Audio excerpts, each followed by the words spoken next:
Maura, la fille qui travaillait trop. En ce temps-là, le ciel vivait sur la terre.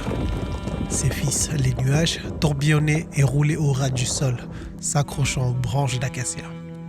Sa fille, la pluie, adorait arroser le monde du haut des grands palmiers et son plus grand plaisir était de se mêler aux eaux joyeuses des fleuves. D'ailleurs, en bon voisin, le ciel et la terre se rendaient des menus services. Par exemple, quand la sécheresse sévissait, la terre s'adressait directement au ciel pour arroser ses champs et abreuver ses bêtes. Et le ciel lui envoyait sa fille, la pluie. Mais un jour, la terre eut une fille, Maura.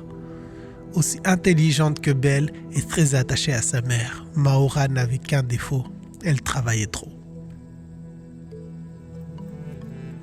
Chaque soir, à la même heure, Maura sortait son grand mortier de la case maternelle et pilait, écrasait, broyait les graines de miel et les racines de manioc.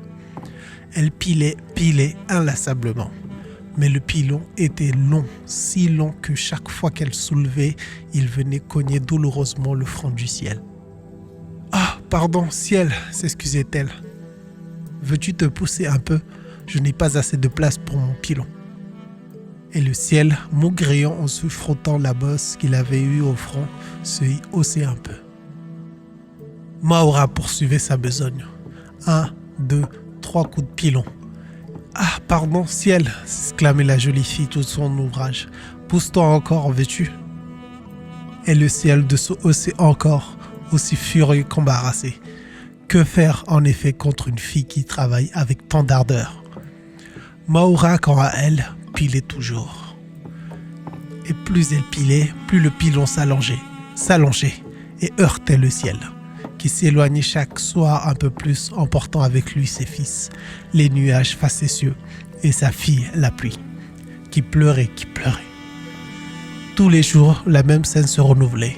Il n'en pouvait vraiment plus. Le ciel, son front était tout bosselé et tuméfié par le pilon de Maura. Un soir, il résolut d'en finir. Il venait de recevoir tant de coups qu'il se fâcha. « Ah, tenez, je vous pardonne. Prenez-la donc, votre terre, et gardez-la pour vous. Là où je vais, foi de ciel, jamais pilon ne m'atteindra. Adieu !» Rappelant alors à lui les myriades de petits nuages et la pluie désolée d'abandonner fleuves et marigots.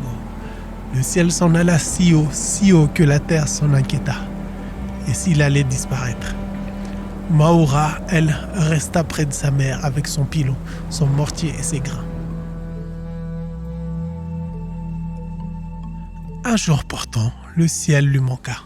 Les nuages la saluaient de trop loin à présent, et la jolie pluie n'avait plus aucune conversation tant elle était fatiguée en tombant de si haut.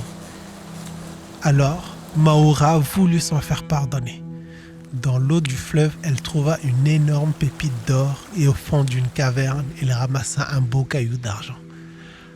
À la pépite, elle donna le nom de soleil et au caillou celui de lune. Puis elle les expédia bien vite là-haut, tout là-haut avec des messages d'amitié pour le ciel. Si vous ne croyez pas à cette histoire, levez donc la tête un soir d'été. Vous apercevrez alors que les étoiles, si brillantes au firmament, ne sont que les cicatrices des coups portés par Maura au front du ciel. D'ailleurs, ne dit-on pas de la lune qu'elle brille comme de l'argent et le soleil qu'il est d'or ? Mais le ciel, lui, jamais ne revint sur terre.